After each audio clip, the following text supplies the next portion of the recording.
것을 얻고서 우리 성도님들이 돌아가실 것인지 참 사실은 조금 걱정되기는 해요. 그래서 제가 어쨌든 말씀을 한 군데 일단은 보고서 우리 시작하도록 하겠습니다. 우리 주보에 혹시 나와 있는지 모르겠는데 창세기 12장 1절에서 3절까지 우리 너무나 유명한 말씀이죠. 우리 창세기 12장 1절에서 3절까지의 말씀을 일단 먼저 한번 보도록 하겠습니다. 여호와께서 아브라함에게 이르시되 너는 너의 고향과 친척과 아비의 집을 떠나 내가 내게 보여줄 땅으로 가라.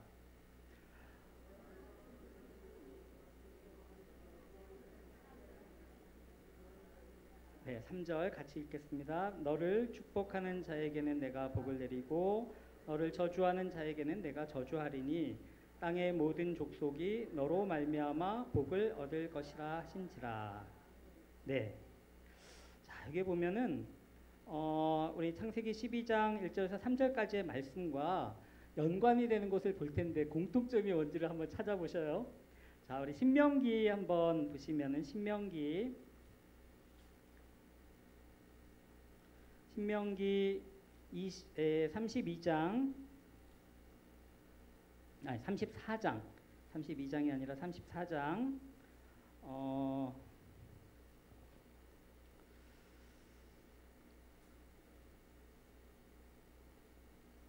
자, 34장에 보면 자, 여기 보시면 제가 읽도록 하겠습니다. 모세가 모압 평지에서 느보산에 올라가 여리고 맞은편 비스가 산 꼭대기에 이름에 여호와께서 길르앗 온 땅을 단까지 보이시고 또 온 납달리와 에브라임과 므낫세의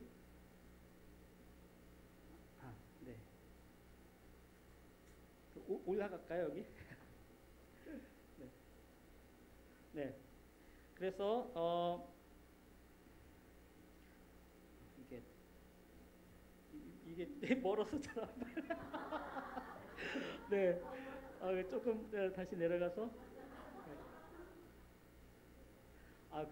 제가 올해 들어서 급격하게 눈이 좀 흐려져가지고 안경을 계속 바꿔 끼고 있는데 여기 그래서 온 납달리와 에브라임과 므낫세 땅과 서해까지 유다 온 땅과 네겝과 종려나무의 성읍 여리고 골짜기 평지를 소알까지 보이시고 여호와께서 그에게 이르시되 이는 내가 아브라함과 이삭과 야곱에게 맹세하여 그의 후손에게 주리라 한 땅이라.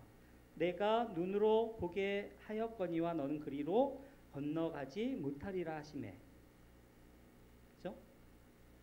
이 말씀 이후에 모세가 이제 죽죠. 죽은 그 모세의 죽은 거에 대해서 이렇게 나오는데 그런데 아까 창세기 12장 1절에서 3절과 이 신명기 34장에서 공통점을 찾을 수 있다면 뭐가 있을까요? 혹시 이거 굉장히 어려운 건데 자 우리 창세기 12장 1절에서 3절 그 다음에 신명기 여기 창세기죠. 창세기 여기서 그 다음에 신명기 34장에 보면은 여기에 보면은 지금 여기에 나오는 사람은 아브라함이죠, 그죠? 아브라함. 그다음에 여기는 모세죠.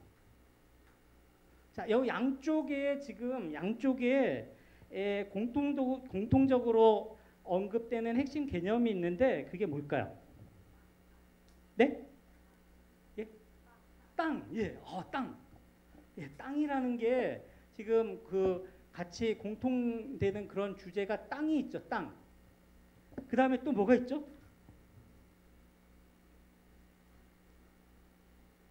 이 땅을 후손에게 어떻게 하리라? 주리라. 그죠? 이 땅을 후손에게 주리라. 우리 이 창세기 12장에 가면 우리 12장은 다른 관점에서도 많이 볼 수 있지만 땅을 일단 보면은 이 땅을 먼저는 어떻게 하죠? 보여주죠. 네, 땅을 보여줘요. 우리 땅 좀 보러 다니시나요? 제가 예전에 어떤 분한테 전화를 받았는데 우리 인터넷에 그거 있잖아요. 김미영 팀장 우리 김기현 권사님 죄송합니다.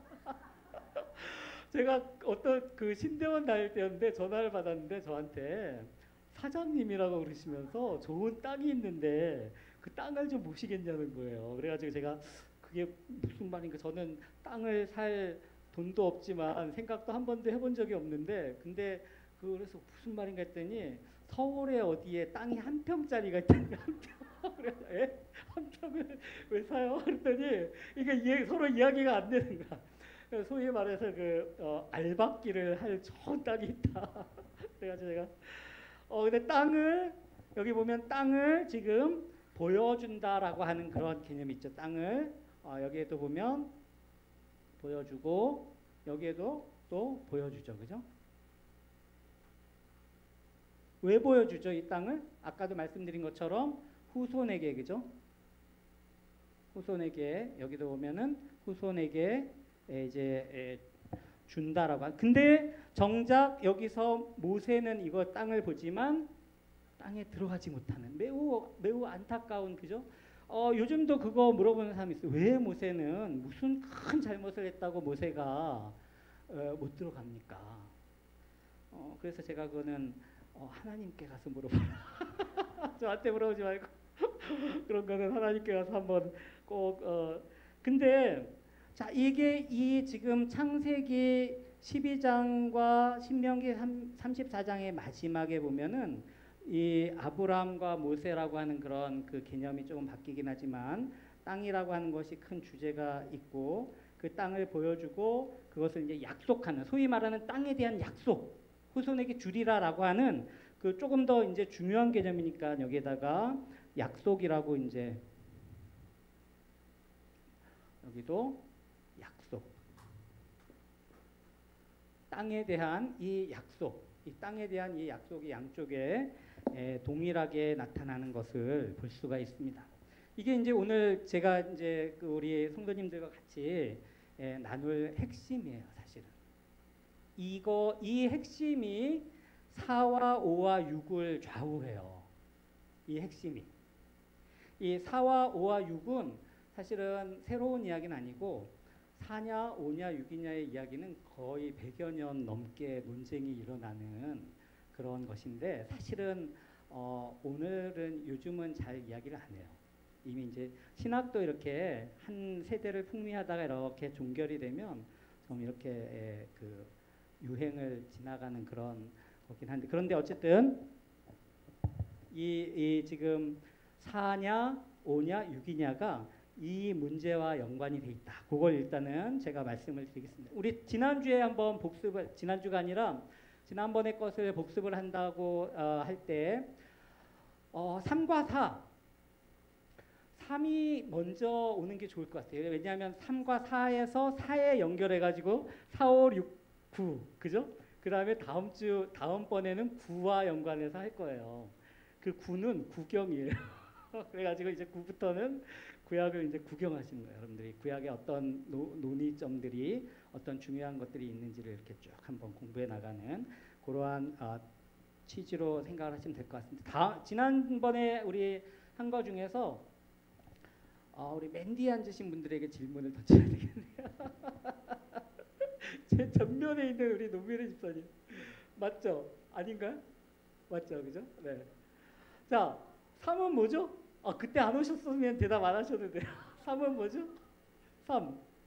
구약의 3. 구약의 3은 누가복음 24장 땡땡절과 연관이 되죠. 누가복음 24장 땡땡절. 44절.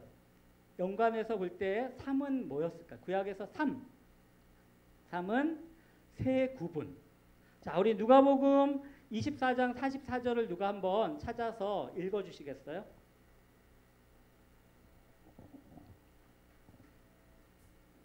자, 거기에 보면 누가복음 24장 44절.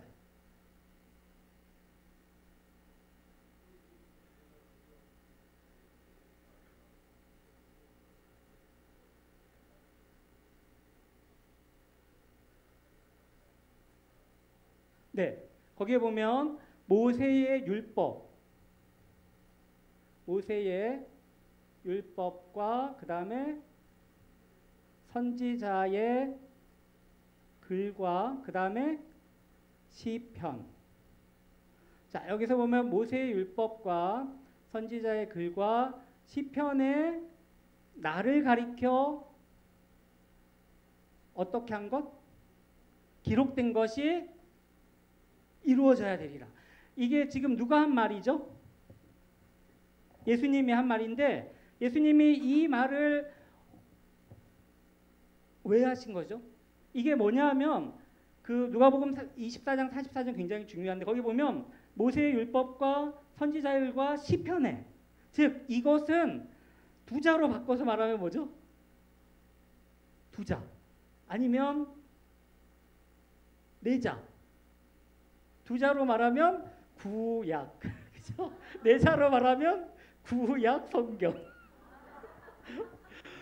이거 구약을 말하는 거예요. 이게 구약이에요. 세 개.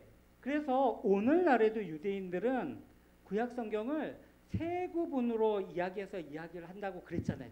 이제 지금부터 어려운 말을 하면 이 첫 번째 모세 율법은 토라라고 하죠. 토라. 그죠? 토라, T. 그다음에 선지자의 근 선지자는 선지자를 히브리어로 나비라 그러거든요. 그 복수형이 네비임이에요. 그래서 이거는 네비임, 토라 네비임. 네비임의 첫 자가 N이잖아요. T, N. 그다음에 시편은 지금은 여기는 시편이라고 명시되는데 이 시편은 구약 성경에서 성문서에 속해요. 성문서는 우리 그 히브리어로 케투빔이라 그래서 K. 그래서 TNK.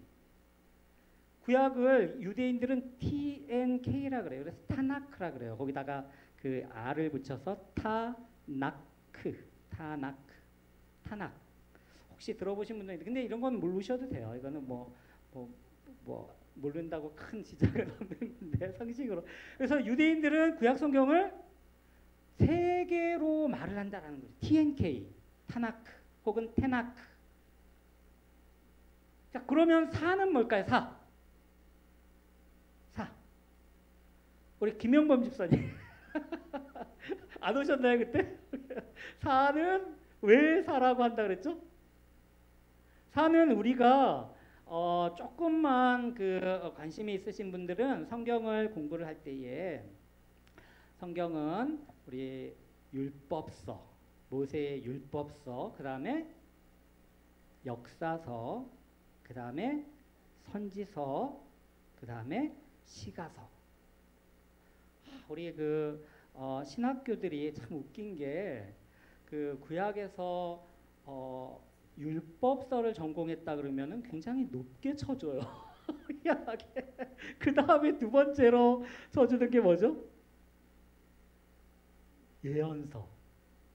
세 번째로는 역사서. 제일 안 쳐주는 게 시가서예요. 저는 시가서 전공이에요. 희한해요, 하여간. 알게 모르게 이렇게 이제 그 약간 계급화돼 있는 그런. 근데 어쨌든 우리 구약은 율법서와 그 다음에 역사서와 그 다음에 선지서, 그 다음에 시가서. 그 시가서에 속하는 게 시편이잖아요, 그죠? 시와 노래니까.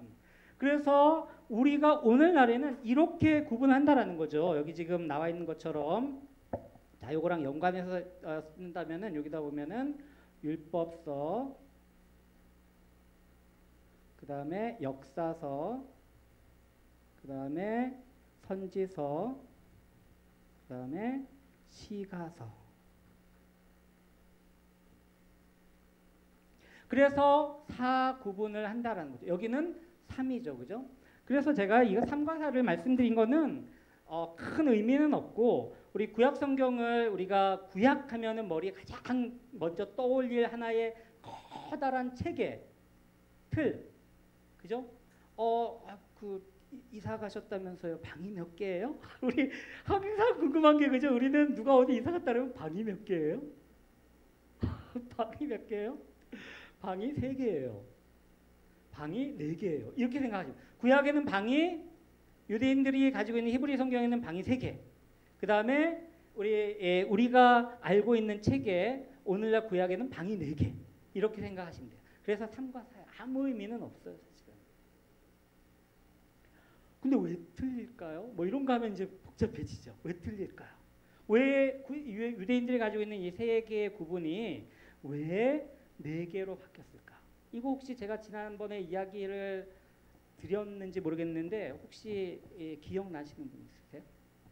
왜 3과 4가 지금 바뀌었을까요? 왜 바뀌었냐면 간단하게 제가 지금 지난주 복습인데 간단하게 말씀드리면 우리가 이 4구분 율법서, 역사서, 선지서, 시가서는 어떤 분류 체계를 따르는 거냐면 이거는 그리스 번역 성경의 분류 체계를 따르는 거라 그랬죠. 여러분들 성경이 히브리어로 쓰여진 건 다 아시죠? 성경이 히브리어로 쓰였는데 예수님 당시에 유대인들이 히브리어를 읽을 수 있었을까요? 없었을까요? 네? 예? 자신이 없으신 거 아니에요? 히브리어를 읽을 수가 없어요. 지금 유대인들은 히브리어 성경을 읽을 수 있다? 없다? 여러분 어떻게 생각하세요? 지금 이스라엘 가면 여기 머리에 이렇게 뭐 붙이고 다니는 분들 빼고 이분들은 랍비 그 교육을 받은 분들 빼고 일반적인 유대교의 사람들 뭐 기독교인 말고 유대교의 사람들은 히브리어 성경을 읽을 수 있을까요? 없을까요? 없어요. 없어요.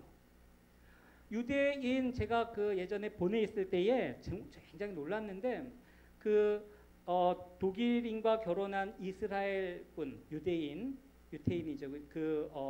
아주머니를 만난 적이 있는데 그분은 남편이 그 교수고 굉장히 지식인에 속해. 그래서 맨날 책을 들고 다니는데 책을 펼치면은 새카맣게 히브리어가 써 있어요. 현대 히브리어가. 제가 물어보기 아니라 제 옆에 있는 어떤 다른 교수가 아니 이거 어떻게 읽냐 그랬더니 이걸 왜 못 읽냐고 우리한테 한글을 어떻게 읽냐고 묻는 거랑 똑같이. 그런데 그분이 구약 히브리 성경을 읽지 못하더라는 거죠. 신기하죠. 못 읽어요. 근데 특히 이제 예수님 당시에 혹은 예수님 전에 벌써 이미 오래 몇백 년 동안 그리고 그 이후에도 유대인들이 성경을 잘 읽지 못해서 그래서 여러분들 유대인들이 구약 성경을 못 읽는다는 게 이해가 안 되죠. 그 당시 사람들도 이해가 안 되는 거죠. 그죠? 그래가지고 그때에 쉽게 누구나 접할 수 있는 언어가 바로 헬라어였기 때문에 헬라어로 성경을 번역을 했어요. 근데 헬라어에서는 특이하게도 이 네 개의 이 체계가 있기 시작했다라는 거죠. 이 그리스어 번역 성경 기독교인이 번역한 건 절대로 아니에요. 그거는 유대교에서 필요에 의해서 번역한 건데 그런데 여기는 체계가 이렇게 돼 있는데 이 체계가 오늘날 우리에게까지 전달되고 있다. 무엇이 좋다, 무엇이 바르다 이야기는 사실은 의미가 전혀 없고 오늘날 그래서 율법서, 역사서, 선지서, 시가서에 있지만 그러나 구약에는 방이 세 개로 보는 사람도 있고 네 개로 보는 사람도 있다. 그 정도만 이해를 하시면 될 것 같습니다. 자, 그래서 우리 그게 이제 지난주에 이야기였고, 자, 그러면 오늘은 이제 오늘 뭐 간단하게 제가 오늘 말씀을 드리려고 그러는데요. 자, 일단은 오늘은 이 율법서에 대한 이야기만 할 거예요. 율법서에 대한 이야기. 자, 우리 여기에 보면은 지금 창세기와 신명기, 우리 모세 오경이 5개의 책으로 구성이 되어 있는데 제가 이번 학기에 저희 그 중간고사 시험에 거저 먹는 그런 문제로 제가 냈어요. 모세의 그 토라의 5권의 책을 쓰시오. 이런 거 너무 쉽죠, 그죠? 자, 뭐죠? 창세기, 출애굽기, 레위기, 민수기, 신명기. 첫 번째 책이 창세기고 마지막 책이 신명기죠. 창세기 12장 앞에까지는 무슨 이야기가 나올까요? 우리가 성경을 머릿속에 쫙 가지고 계셔야 돼요. 창세기 1장에서 11장까지는 무슨 이야기가 나오죠? 창세기 1장에는 무슨 이야기가 나오죠?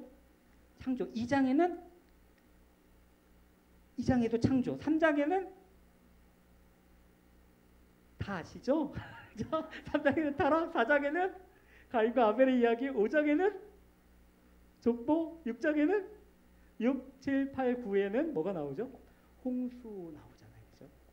그런데 구약에 나오는 그런 이야기들이 오늘날과 연관이 있을까요? 없을까요? 예? 있을까요, 없을까요? 있죠.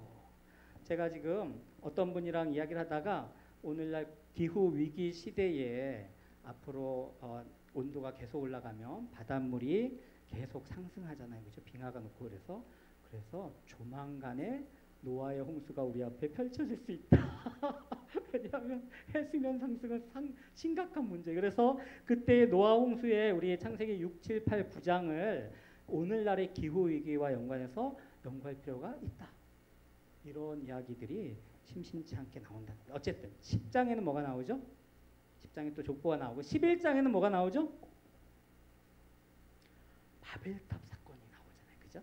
그게 이제 11장까지가 보통 태고사, 원역사 뭐 이렇게 이제 말을 하는데, 자, 12장부터 이제 아브라함의 이야기가 나오는데 12장 그러니까 우리 1장에서 11장까지 일단 빼더라도 12장에 보면 아브라함이 등장하는데 이 아브라함에게 주어지는 약속이 땅에 대한 약속이 나온다는 거죠. 땅에 대한 약속이 나오는데 아브라함에게 그 땅을 하나님이 보여주시고 그리고 이 땅을 너희 후손에게 주겠다라고 하는 약속이 나와요. 그런데 그 약속이 이 모세 오경의 핵심 주제가 되는 아주 중요한 개념인데 신명기 34장에 보면 그 땅을 아직까지 이스라엘 사람들이 받았나요? 받지 못했나요? 받지 못했어요. 더군다나 우리 이 창세기 모세 오경의 굉장히 그 중요한 주인공이라고 할 수 있는 모세. 우리 모세 오경을 어떤 사람들은 전기라고 해요. 전기. 누구의 전기냐면 모세의 전기. 혹은 이스라엘의 전기. 이스라엘이 어떻게 태어나서 어떻게 형성이 돼서 어떻게 하나님의 백성의 공동체로 세워졌는가를 쭉 그 생성 과정을 그리는 그러한 것을, 그래서 이 모세오경을 모세의 전기 혹은 이스라엘의 전기다라고 이렇게 말하기도 하는데, 그런데 여기 모세가 근데 그 땅을 똑같이 보여주고 하나님께서 모세에게 보여주시지만 그리고 약속도 주겠다라고 하는 그 약속을 주시는데 모세는 받지 못하고 끝난다라는 거죠. 그러니까 자, 이거를 어떻게 표현할 수 있냐면, 자, 이제 요거를 이제 지우고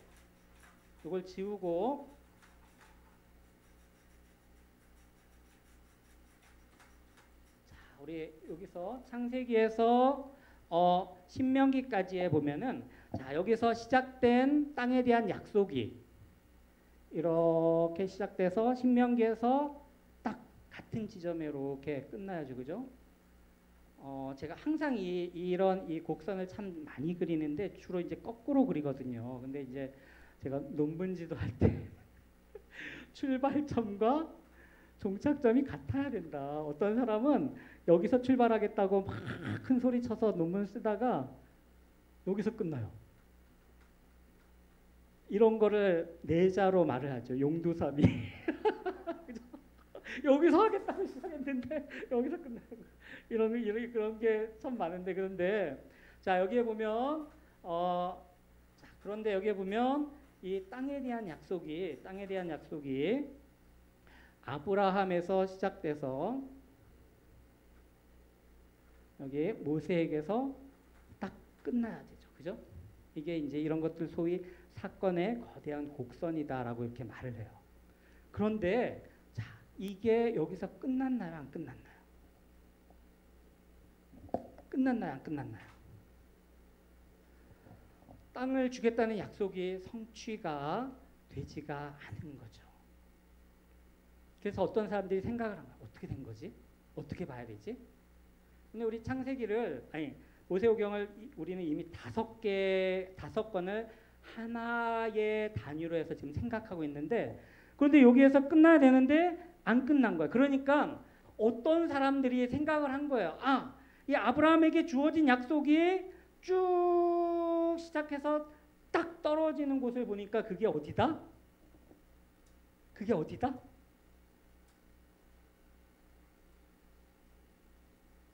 어디죠? 어디에 그게 탁 떨어지죠? 조금 어려운가요? 자, 땅에 대해서 약속이 주어졌는데 그 땅을 약속이 성취된 것이 어디예요? 그렇죠. 여호수아. 우리 신명기 다음 성경이 뭐죠? 여호수아예요. 그래서 뭐가 이야기가 됐냐면 뭐가 이야기되죠? 육이 이야기되는 거예요. 그래서 이해가 되시죠? 이거는 제가 한 얘기가 아니고요. 하이델베르크의 게하르트 폰 라트라고 하는 사람이 한 이야기인데 그 사람의 큰 주장인데 자 이게 조금 어려운 신학적인 거긴 하지만 잘 생각해 보세요. 우리가 구약을 연구를 하는데 우리는 복잡한 문제들을 많이 우리는 연구하지 않죠. 자 예를 들면 우리 오와 연관해서 우리가 시편에도 오가 굉장히 중요해요. 시편이 왜 오가 중요할까요? 모세가 5개의 율법 책을 모세 오경을 우리에게 준 것처럼 다윗은 우리에게 시편의 5권을 주었다. 시편이 5권으로 구성되어 있는 거 아시죠? 그걸 어떻게 알았지? 그죠? 사실은 그죠? 시편 여러분 잘 보시면 1권, 2권, 3권, 4권, 5권이 있어요. 조금 더 우리 성경을 읽으실 때 여러분들이 조그만 관심을 가지고 읽으시면 좋을 것 같아요. 자, 우리 오늘 아침에 우리 시편을 88편을 우리 그 이문보 목사님이 설교하셨는데 우리 목사님이 시편을 읽으실 때에 그 시편의 표제어를 읽으셨나요? 읽지 않으셨나요? 읽으셨어요. 혹시 이상하다. 왜 딴 교회에서는 이거 안 읽는데 우리 목사님 왜 읽지? 이렇게 생각하시면 솔직하게 있을 것 같은데 없으세요? 없으세요? 자, 이거는 읽는 것이 바람직할까요? 그렇지 않을까요? 우리 이재호 집사님 어떻게 생각하세요? 이거 왜 읽지? 이거 이상하다?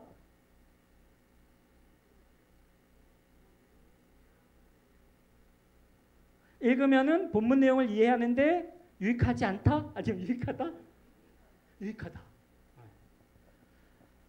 이런 것들도 사실 우리 고민의 대상이에요. 우리가 성경을 읽을 때는 여러분 항상 고민하셔야 돼요. 자, 괄호 안에 들어있는 셀라는 읽어야 된다, 읽지 말아야 된다. 왜 읽어야 되죠? 괄호 안에 있는데? 오늘 특이하게도 앞에는 읽고 뒤에는 안 읽으시더라고요. 이문보 목사님께서. 제가 주의 깊게 봤었는데 앞에는 읽고 뒤에는 안 읽으셔요.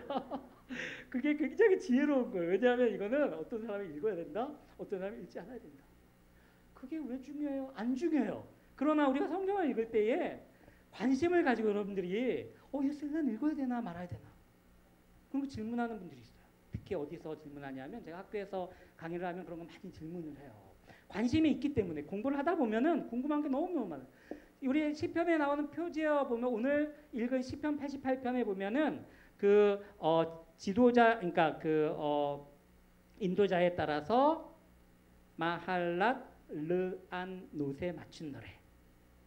마할랏 르안 놋이라고 하는 그 표현은 되게 어려운 표현이에요. 이거 저한테 설명하라면 굉장히 기분 나빠할 거예요. 이런 걸 나한테 물어보지. 어려운 표현이에요. 그러나 그 각주에 보면 뭐라고 나오죠? 병의 노래.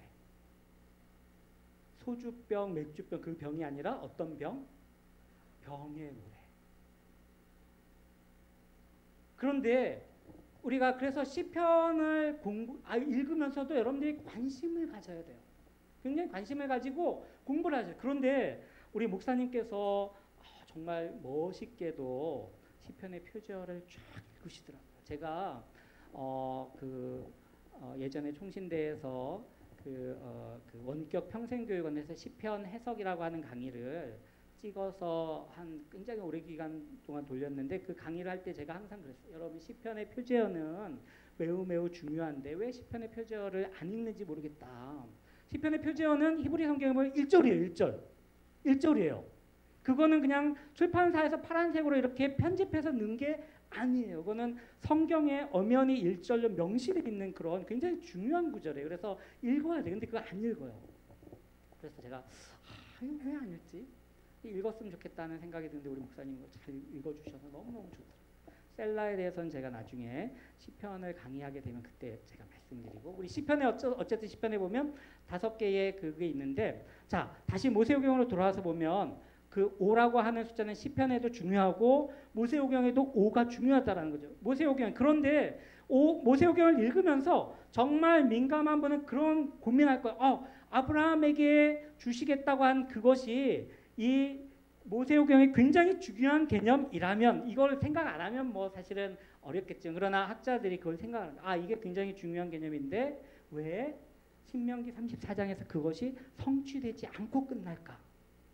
그런 고민을 몇 날 며칠 한 거예요. 오랫동안 논의를 하다가 그러면서 이 학자가 말한 것 그래서 그 가설이 거의 100년 이상을 지배를 했어요. 구약계를. 그게 바로 육경의 개념이에요. 모세오경은 너무나도 분명한데 우리가 신명기 34장에 보면 모세라는 인물에 대해서 설명을 하는데 모세를 여호수아의 동급에 놓으면 큰일 나요. 모세는 너무나도 분명하고 확고한 우리 아침에 저희 집사람이 저한테 그런 질문 하시더라고요. 모세가 몇 살까지 살았죠? 120살까지 살았잖아요. 그죠? 시편에 모세의 노래가 있는 거 아시죠? 시편 몇 편? 시편 90편. 시편 90편이 모세의 기도예요. 거기에 보면 인생의 연수가 강건하면 몇? 우리 이거 보고서 이야기하자. 자, 우리 시편 90편 한번 잠깐 보시죠. 자, 우리 시편 90편에 보면 자, 이 하나님의 사람 모세의 기도인데, 그죠? 거기에 보면 자, 우리 10절에 보면 우리의 연수가 70이요 강건하면 80이라도 그 연수의 자랑은 수고와 슬픔뿐이요 신속기간이 우리가 날아가니이다. 이 모세의 기도예요. 이거 어떻게 된 거냐? 저한테 물어보더라. 어떻게 된 거냐? 모세는 120살까지 살았는데 왜 모세가 하나님 사람 모세의 기도에 우리의 연수가 70이요 강건하면 80이라고 했느냐는 거예요. 제가 뭐라고 대답했는지 아세요 혹시? 모세가 80살 때 그 기도를 쓰지 않았을까? 40년을 더 살 거를 모르고. 자, 그런데 이 모세라고 하는 사람은 굉장히 중요한데 그런데 그래서 모세 오경이라는 거는 누구도 건드릴 수 없는 개념이에요. 그리고 저는 모세 오경을 지지하는데 그런데 이것을 육자를 여지를 남기고 생각했던 그 이유가 바로 거기에 있다라는 것이죠. 그러나 그런가 보다. 여러분 그냥 흘리시면 돼요. 자, 그러면 6의 문제는 해결이 됐고 자, 4는 왜 4가 나왔을까요? 4, 5, 6, 9라는 것은 다 뒤에다 경자를 붙이면 돼요. 우리는 모세 오경, 우리 유대인이나 기독교인이나 우리 모두가 다 확고하게 가지고 있는 5번의 개념의 모세 오경이 있는데 자, 6은 해결이 됐는데 4는 어떻게 된 것일까요? 4. 자, 누가 혹시 좋은 생각이 있으시면 말씀해 주시면 4. 자, 우리 여기에 보면 자, 이제 이 사건의 곡선에 이제 끝났으니까 이거 지우고 자, 여기에 보시면 자, 창세기 다음에 성경이 출애굽기, 그 다음에 레위기, 그 다음에 민수기, 그 다음에 신명기. 자, 여기 아까 여호수아서를 가로쳐서 여기 6이다라고 하는 개념이 있었는데 자, 요거는 이제 됐고 여기는 5죠, 그죠? 5. 자, 근데 4, 즉 4는 여기서 끝나겠죠. 자, 이 이야기는 제가 간단하게 말씀을 드리면 굉장히 어려운데 우리 어려운 개념인데 제가 간단하게 말씀을 드리면 4는 왜 4라고 하는 이야기가 나냐면 이 4라고 하는 이야기는 누가 했냐면 마틴 노트라는 사람이 있어요. 마틴 노트는 제가 공부한 학교의 선배셔요. 우리 그 본대학의 터줏대감인데 마틴 노트. 그래서 본대학을 마틴 노트의 학파다라고 이렇게 말을 하는데 왜냐하면 이 마틴 노트에 보니까 성경을 쭉 보니까 창세기, 출애굽기, 레위기, 민수기까지와 신명기에서 분위기가 굉장히 많이 바뀌어요.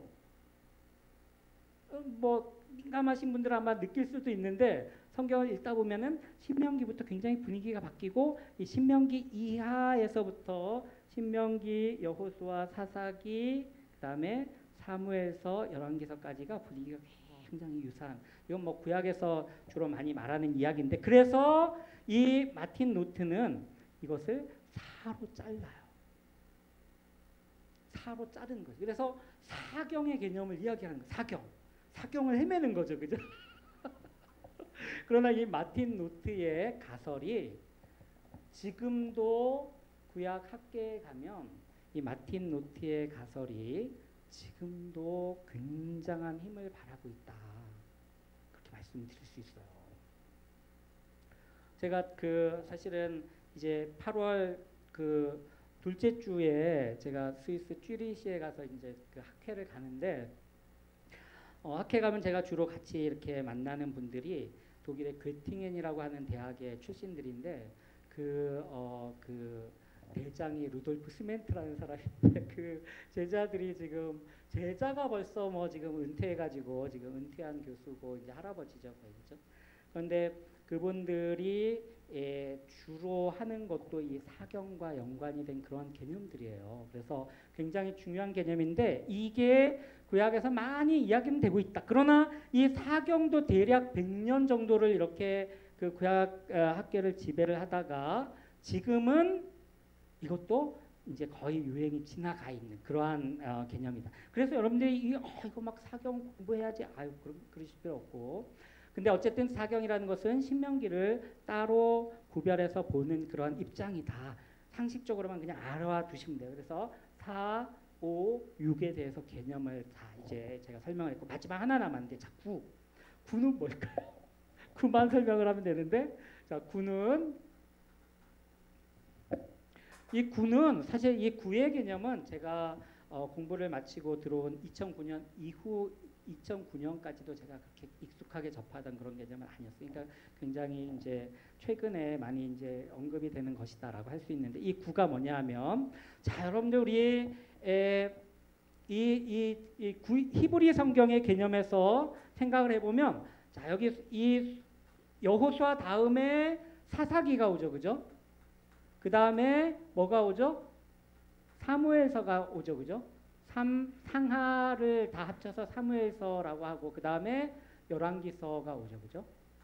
왕상하 합쳐서 삼상하 그거 합쳐서 하나라고 한다면은 자 1, 2, 3, 4, 5, 6, 7, 8, 9 그래서 여기까지 그래서 요 구경을 이야기하는 사람들이 있는데 구경은 이 창조부터 이 이스라엘이 포로기에 망할 때까지의 이 거대한 역사의 기록, 하나님의 창조부터 이스라엘이 포로기까지의 그 긴 그 역사의 그 드라마를 기록한 전체로 보는 것이 바로 구경의 개념이에요. 이스라엘이 역사의 기록을 한 시기가 포로기거든요. 근데 왜 포로기의 역사 기록을 하였을까라는 그런 생각을 우리가 한번 해볼 수 있는데 자, 우리 이스라엘이 몇 년에 망했을까요? 우리 이스라엘의 역사를 우리 조선 역사도 잘 모르는데 우리 이스라엘의 역사를 그렇죠. 저는 이스라엘의 역사를 잘 아는데 조선의 역사를 잘 몰라요. 임진왜란에 아직도 헷갈려. 1592년 그죠? 조선의 건국은 몰라요. 벌써 모르잖아요. 조선의 건국은 몇 년인지 몰라. 자, 이스라엘이 주전 즉 예수님 전에 722년에 북이스라엘이 멸망해요. 아시리아에. 그리고 이후에 주전 586년에 유다까지 망해요. 유다가 망해요. 망했어요. 망한 게 어떤 의미가 있을까요? 유대인들에게는. 여러분들 유대인들이 가지고 있는 구약의 유대인들이 가지고 있는 중요한 개념이 세 개가 있는데 이거는 제가 잠깐만 말씀드리고 나중에 다시 설명을 드릴 텐데 첫 번째는 땅이에요. 아브라함에게 약속으로 주어졌던 그 땅. 그 땅을 하나님이 영원히 너희에게 주리라라고 말씀하셨어요. 그죠? 그 다음에 두 번째는 다윗 왕조에게 약속된 왕권이에요. 다윗 왕조는 영원하리라. 우리는 지금은 그게 예수 그리스도로 이어져서 다윗의 후손, 아브라함의 후손, 다윗의 자손, 예수로 이렇게 이어졌다는 걸 잘 알지만 그 당시의 사람들에게는 다윗 왕조라는 거 굉장히 중요한데 왕이에요. 그다음 세 번째는 뭐죠? 성전이에요. 성전. 그런데 이 세 가지가 유다의 멸망과 함께 놀랍게도 단절이 돼버려요. 그러면은 심정이 어떨까요? 이스라엘 사람들은, 유다 사람들, 이스라엘이 멸망할 때도 그 충격은 굉장했는데, 그런데 이스라엘이 멸망하고도 위안이 되는 게 뭐냐면 유다가 남았으니까, 그죠? 유다가. 그런데 유다까지 멸망한 다음에 이 사람들의 심리 상태는 멘붕이죠. 멘붕. 멘탈이 완전히 붕괴돼서 도무지 뭐가 어떻게 된 거지? 지금 뭐가 어디서부터 잘못됐지? 완전히 충격에 휩싸이는. 그래가지고 그때의 역사의 기록이 많이 일어나거든요. 근데 그러한 관점에서 볼 때에 여기서 하나님의 창조부터 이 이스라엘의 멸망까지의 역사의 기록을 쭉 적은 것이 바로 구경의 개념입니다. 이건 구경이라고 하기보다는 예루살렘의 역사라고 하는 그런 개념으로 이 쭉 전체가 다 이어지고 있는 그러한 개념이 바로 구경의 개념인데, 저희는 사실은 4, 5, 6, 9는 그냥 제가 이거 구약습 강의 그래도 좀 재미있어야 되지 않을까 해서 사실은 처음에 3, 4와 4 연결해서 4, 5, 6, 9. 제가 이거 학교에서 강의할 때 학생들한테 이야기하는데 학생들이 굉장히 어려워해요. 그러면서 어떤 학생은 교수님 그런 얘기 왜 하시죠 우리 애들? 뭐 이거 그냥 사실 중요한 건 아닌데, 그래서 우리 구약이 어떻게 논의가 되고 사람들이 어떻게 관심을 가지고 무엇을 공부하는지는 알아야 되지 않겠습니까? 상식적으로. 그런데 여기에 이거 관심이 있으시면 저희 학교 입학하셔요. 제가 아주 어려운 책 읽게 하고 숙제 내게 하고 시험도 보고 막, 그러니까 얼마든지 오셔도 되는데 그냥 일단은 상식적 구약에 이런 논의가 있고, 그래서 제가 이제 여기까지 이야기하고 이제부터 이 구의 개념을 가지고 제가 이제 다음 특강부터는 지금 같이 딱딱하지 않고 조금 더 재미있게 구경을 다니려고 그래요. 구경을. 우리 구약에 보면은 중요한 개념들이 정말 많아요. 다음번에는 제가 그 창조에 대한 이야기를 좀 하려고 그러는데, 창조가 창세기에 나오고 또 어디에 나올까요? 창조의 개념이? 창조의 개념은 창세기보다도 더 자세하고 더 놀랍게 나오는 곳이 성경에 많이 있어요. 어디냐면 그것이 바로 시편과 욥기예요. 전도서도 그렇고. 근데 욥기에 특히 창조에 대한 이야기가 정말 많이 나오는데, 그런 것들을 제가 이제 그 중심으로 해서 그 창조의 이야기, 그 다음에 이 땅에 대한 약속의 이야기, 그리고 우리 모세오경이 전체적으로 어떤 핵심적인 것이 있는지, 우리 목사님께서 우리 레위기 강의 옛날에 많이 해주셨잖아요, 그죠? 레위기가 잘 보면은 신약이에요. 레위기 안에 예수 그리스도가 담겨져 있어요. 놀랍게도. 그런 것들을 우리가 구약을 읽으면서도 그런 것들 이제 우리가 볼 수 있다라는 거. 우리 그 정도로만 하고 제가 오늘 이 지금 4, 5, 6, 9에 대한 이야기는 마치겠습니다. 혹시 질문 있으신 분? 질문이 없으면은 강의가 예, 우리 황현재 집사님. 예? 그렇죠. 이런 질문이 나와야 돼요. 이런 질문이 나오면은 지금 뭔가 강의를 들으시면서 뭔가 이렇게 지금 이렇게 그러니까 우리 기계 다룰 때 잘못하면 손 들어가면 큰일 나잖아요, 그죠? 손에 들어간 거지. 자, 질문하셨으니까 대답해 보세요. 왜 거기 빠졌는지 이렇게. 왜 빠졌죠? 우리 지난주 첫 번째 강의랑 같이 생각을 할 때에 왜 여기 룻기가 빠졌냐면 수사 룻 삼상아 왕상아 대상아 스능에 이렇게 나갔는데 룻기가 빠졌어요. 룻기가 왜 빠졌냐면 룻기는 3구분에서 히브리어 3구분에서 세 번째 부분에 들어가 있어요. 무슨 말인지 아시겠죠? 룻기는 우리 지금 여기에 지금 이 체계를 제가 말하는 거는 히브리 성경을 따라서 이야기하는 거예요. 히브리에서 우리 모세오경의 율법서 토라와 그 다음에 여호수아 사사기 사무엘상하 열왕기상하는 구약 성경의 분리에 의하면 선지서에 들어가요. 이게 어떻게 선지서에 들어가요? 선지서에 왜 못 들어가요? 여기 선지자들 많이 나오잖아요, 그렇죠? 그래서 이거를 우리 구약학에서는 전 선지서라고 말해요. 그리고 실제 선지서라고 우리가 알고 있는 것을 후 선지서라고 말을 하는데 이게 두 번째 파트에 들어간다는 거죠. 그래서 룻기는 안 들어가요. 여기. 룻기는 사실 구약 성경에서는 룻기는 저 뒤에 있어요. 저 뒤에.